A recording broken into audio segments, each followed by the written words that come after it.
Arja, Arjawara, Haya Peti Arjawara. Arjawara, Haya Peti Arjawara.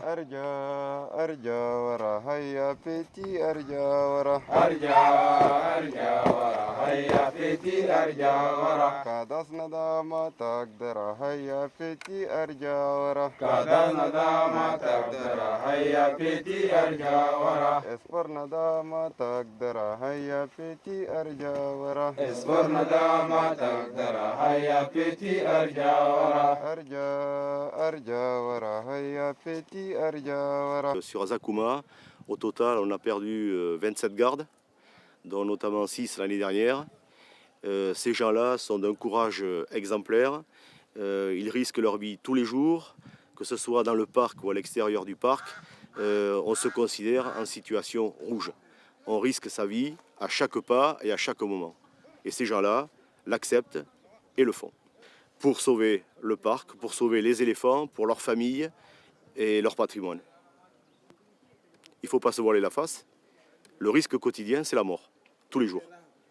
Par les braconniers, accrochage, embuscade, également, bon, c'est moindre, mais le danger des animaux, vous faites charger par un buffle ou par un éléphant, bon, c'est sûr que... Mais le danger, c'est les braconniers qui, eux, sont des gens absolument... Ils sont lourdement armés, ils sont décidés. Et j'ai eu l'occasion de rencontrer un braconnier qui nous expliquait que leur but, c'est de partir d'un point A à un point B pour aller chercher de l'ivoire et tout ce qu'ils vont trouver sur leur passage, que ce soit des gardes, des gendarmes, des policiers, l'armée ou qui que ce soit, ils vont les éliminer pour atteindre leur but. On est des cibles en permanence. Les patrouilles se font par tous les moyens.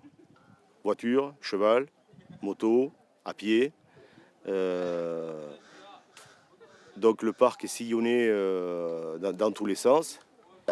La formation qui a été déroulée depuis le mois de janvier à partir du 21 jusqu'à nos jours, ça consiste dans la technique de la lutte anti-braconnage. Et l'objectif, c'est toujours ce qui nous préoccupe aujourd'hui, c'est la conservation de la nature, c'est la conservation de la faune. Nous sommes vraiment motivés pour faire face et protéger notre nature. La nature que nous protégeons, c'est pour notre génération future. Donc là, c'est un droit absolu.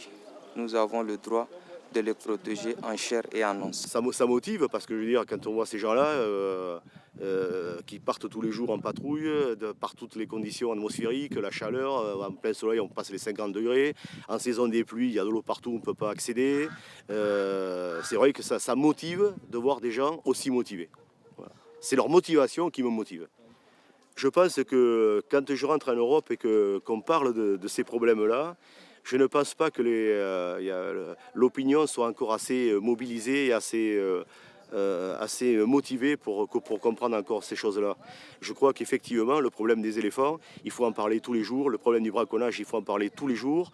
Parce que là, si ça continue comme ça, je dis que dans moins de 10 ans, on n'aura plus d'éléphants, même à Zakuma. Debout et à l'ouvrage, qui a conquis ta terre et ton droit, ta liberté, il naîtra de ton courage. Lève les yeux, l'avenir est à toi.